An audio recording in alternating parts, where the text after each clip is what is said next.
Hindi cinema के बीते हुए दिनों में लौटने के लिए इस चैनल को सब्सक्राइब करें और बेल आइकन भी जरूर दबाएं ताकि प्रत्येक नए वीडियो के नोटिफिकेशन आप तक पहुंचते रहे। वो लाल गाउन वाली स्त्री कहानी संग्रह ऑनलाइन उपलब्ध भारत में पोथी.com पर, भारत से बाहर lulu.com पर। लिंक्स इस वीडियो के साथ डिस्क्रिप्शन में दिए गए हैं।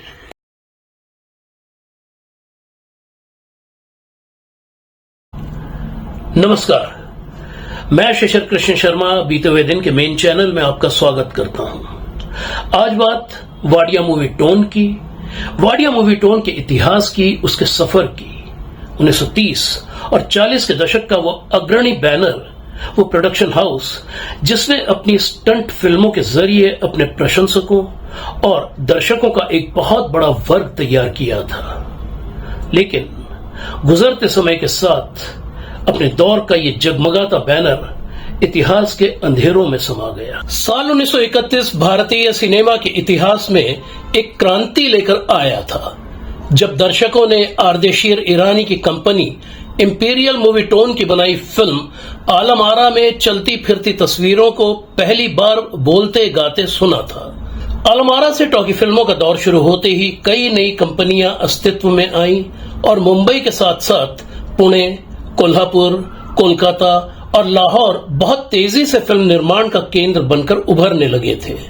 जल्द ही पुणे की प्रभात पिक्चर्स, कोल्हापुर की जया प्रभा, कोलकाता की न्यू थिएटर्स और मॉडर्न थिएटर्स, लाहौर की पंचोली आर्ट्स और मुंबई की रंजीत मूवी टोन और बॉम्बे टॉकीज जैसी कंपनियां उत्कृष्ट फिल्मों का निर्माण करके उस दौर की तमाम फिल्म कंपनियों की कतार में सबसे आगे आ खड़ी हुई थी। लेकिन इन सभी कंपनियों द्वारा खासतौर से साहित्य और समाज से ली गई कहानियों पर बनाई जा रही फिल्मों के उस जमाने में वाडिया मूवी टोन जैसी कंपनी भी थी, जो फैंटेसी और स्टंट फिल्मों के जरिए अपना एक अलग दर्शक वर्ग तैयार करते हुए बहुत तेजी से सफलता की सीढ़ियां चढ़ रही थी।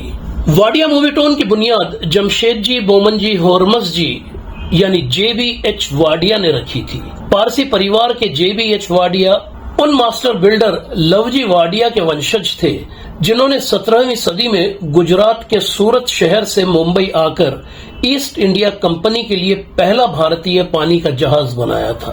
कुछ साल पहले हुई एक मुलाकात के दौरान JBH वाडिया के बेटे विंसी वाडिया ने बताया था कि उनके पिता ने अंग्रेजी साहित्य और प्राचीन अवेस्ता और पहलवी भाषाओं में MA करने के बाद कुछ समय सेंट्रल बैंक ऑफ इंडिया में नौकरी की और फिर देवारे बंधुओं के साथ मिलकर वो फिल्म निर्माण के क्षेत्र में कूद पड़े थे। साल 1928 से 1933 के बीच JBH वाडिया ने 7 साइलेंट फिल्मों सन ऑफ द रिच उर्फ वसंत लीला, बॉन्डेज उर्फ प्रतिज्ञा बंधन, थंडरबोल्ट उर्फ दिलेर डाकू, तूफान मेल और लॉयन मैन उर्फ सिंह गर्जना, वर्ल्ड उर्फ वेंटोलियो और द अमेजन उर्फ दिलरुबा डाकू का निर्माण किया। इनमें से आखिरी 2 फिल्में उन्होंने अपने छोटे भाई होमी वाडिया के साथ मिलकर वाडिया ब्रदर्स के बैनर में बनाई थी। साल 1933 में ही JBH वाडिया और होमी वाडिया ने वाडिया मूवी टोन की नींव रखकर टॉकी फिल्मों का निर्माण शुरू किया।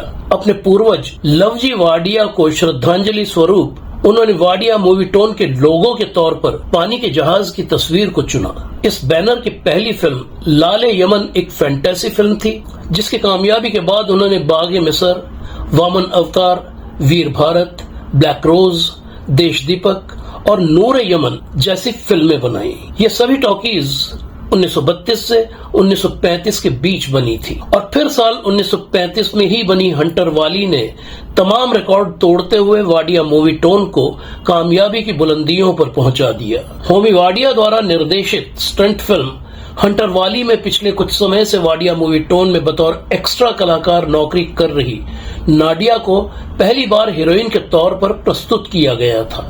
नाडिया द्वारा किए गए खौफनाक स्टंट दृश्यों की बदौलत उस जमाने में देखते ही देखते उनकी अभिनीत स्टंट फिल्मों का एक बहुत बड़ा दर्शक वर्ग तैयार हो गया था।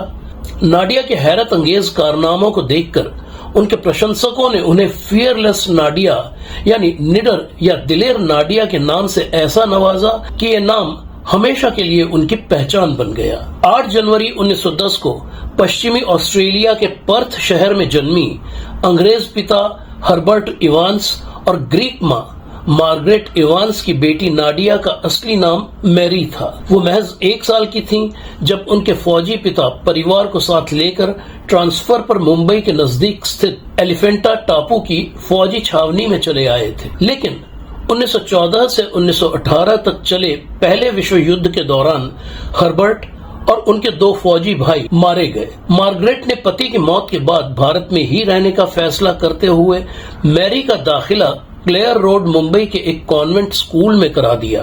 लेकिन साल 1920 में मार्गरेट ने मुंबई छोड़ दिया और मैरी को साथ लेकर वो पश्चिमोत्तर भारत की क्वेटा छावनी में अपने रिश्तेदारों के पास रहने चली गईं। साल 1928 में मार्गरेट और मैरी वापस मुंबई चली आई। मैरी, जो अब 18 साल की हो चुकी थी, मुंबई आकर फौज की कैंटीन में सेल्स गर्ल की नौकरी करने लगी। साथ ही वो रूसी बैले डांसर मैडम अस्त्रोवा से बैले भी सीखने लगी थी। लेकिन बहुत जल्द मैडम अस्त्रोवा ने उन्हें अपने डांस ग्रुप में शामिल करके नया नाम दिया नाडा। मैरी को ये नाम कुछ खास पसंद नहीं आया और उन्होंने इसे बदलकर नाडिया कर लिया। करीब 2 सालों तक वो मैडम अस्त्रोवा के डांस ग्रुप के साथ पूरे देश में घूम घूम कर बैले डांस के कार्यक्रमों में हिस्सा लेती रही। साल 1934 में लाहौर में नाडिया की मुलाकात रीगल थिएटर ग्रुप के मैनेजर मिस्टर कांगा से हुई। नाडिया के डांस और हिंदी गानों से प्रभावित होकर कांगा ने उन्हें फिल्मों में काम करने की सलाह दी। नाडिया मुंबई आकर वाडिया बंधुओं से मिली, जिन्होंने अपने दोस्त कांगा की सिफारिश पर नाडिया को फिल्म देश दीपक और नूरे यमन में छोटी छोटी भूमिकाएं दी। अपनी तीसरी फिल्म यानी 1935 की हंटर वाली में नाडिया हीरोइन बनी और इस फिल्म की जबरदस्त कामयाबी ने न सिर्फ उन्हें स्टार बनाया बल्कि वाडिया मूवी टोन को भी अपने दौर की अग्रणी फिल्म कंपनियों में ला खड़ा किया। साल 1933 से 1942 के बीच वाडिया मूवी टोन के बैनर में फौलादी मुक्का, जय भारत, हरिकेन हंसा, तूफानी torsion, Lutaru Lalna, Toofan express, flying Rani, jungle king, Punjab mail, hurricane special, Hind ke Lal, diamond queen, Bambai Wali, jungle princess और रिटर्न ऑफ तूफान मेल जैसी कई स्टंट फिल्में बनी। भारत की पहली बिना गीतों की फिल्म साल 1937 की नौजवान, पहली अंग्रेजी फिल्म 1941 की कोर्ट डांसर और पहली सिंधी फिल्म 1942 की एकता के अलावा दिलीप कुमार और नरगिस की नौशाद द्वारा संगीतबद्ध बेहद कामयाब फिल्म 1948 की मेला, 1937 की तेलुगु फिल्म नर नारायण, 1938 की तमिल फिल्म वनराज कर्जन और 1939 की तमिल फिल्म भारत केसरी, 1941 की बांग्ला फिल्म राज नर्तकी और 1973 की गुजराती फिल्म वालो नामोरी का निर्माण भी वाडिया मूवी टोन के बैनर में ही किया गया था। राज नर्तकी बांग्ला के अलावा हिंदी में भी बनी थी। कोर्ट डांसर फिल्म राज नर्तकी का ही अंग्रेजी वर्जन थी। विंसी वाडिया के मुताबिक 1940 के दशक की शुरुआत में जेबीएच वाडिया का रुझान सामाजिक फिल्मों की तरफ होने लगा था, लेकिन होमी वाडिया स्टंट और फैंटेसी फिल्मों के निर्माण की वाडिया मूवी टोन की पहचान को बनाए रखना चाहते थे। इस बात को लेकर दोनों भाइयों में मतभेद इतने बढ़े कि होमी वाडिया ने वाडिया मूवी टोन से अलग होकर साल 1942 में अपने निजी बैनर बसंत पिक्चर्स की स्थापना कर ली थी। इसके बावजूद बसंत पिक्चर्स की पहली फिल्म मौज जहां एक सामाजिक फिल्म थी, तो होमी वाडिया से अलग होने के बाद वाडिया मूवी टोन के बैनर में बनी पहली फिल्म मुकाबला इस बैनर की पहचान के मुताबिक काफी हद तक एक स्टंट फिल्म ही थी। ये दोनों ही फिल्में साल 1942 में रिलीज हुई थी। जेबीएच वाडिया और होमी वाडिया ने साथ मिलकर साल 1933 से 1942 के बीच वाडिया मूवी टोन के बैनर में कुल 43 फिल्में बनाई। लेकिन होमी के अलग होने के बाद जेबीएच वाडिया ने परेल के लालबाग इलाके में स्थित वाडिया मूवी टोन का स्टूडियो किराए पर वी शांताराम को दे दिया, जो उन्हीं दिनों पुणे की प्रभात पिक्चर्स को छोड़कर मुंबई आए थे। वी शांताराम ने उस जगह पर राजकमल के नाम से अपना नया बैनर और स्टूडियो स्थापित कर लिया। उधर जेबीएच वाडिया ने वाडिया मूवी टोन के बैनर में फिल्में बनाना जारी रखा। हालांकि फिल्म निर्माण की उनकी गति अब बेहद धीमी हो चुकी थी। 1943 से 1973 के बीच 3 दशकों में वाडिया मूवी टोन के बैनर में कुल 24 फिल्में बनी। आंख की शर्म, विश्वास, पिया मिलन, शरबती आंखें, रहनुमा, बालम, मगरूर, मदहोश, कैप्टन किशोर, दुनिया झुकती है जैसी कामयाब फिल्में बनाने के बाद साल 1966 में वाडिया मूवी टोन के बैनर में पहली रंगीन फिल्म तस्वीर बनी, जिसके मेन लीड में फिरोज खान और कल्पना थे और संगीतकार थे सी रामचंद्र। साल 1971 में रेखा और प्रेमेंद्र की मेन लीड वाली चित्रगुप्त द्वारा संगीतबद्ध साज और सनम वाडिया मूवी टोन के बैनर में बनी आखिरी हिंदी फिल्म थी। और फिर साल 1973 में बनी गुजराती फिल्म वालो नामोरी के साथ ही वाडिया मूवी टोन इतिहास का हिस्सा बनकर रह गया। 13 सितंबर 1901 को जन्मे जेबीएच वाडिया का निधन 4 जनवरी 1986 को हुआ। उनके गुजरने के बाद उनके पोते और विंसी वाडिया के बेटे रियाद वाडिया ने वाडिया मूवी टोन के गौरवशाली पन्नों को समेटने का बीड़ा उठाया, जिसके तहत उन्होंने अपने दादा की कंपनी से जुड़े कई लोगों का इंटरव्यू करने के साथ साथ फियरलेस नाडिया पर एक डॉक्यूमेंट्री भी बनाई।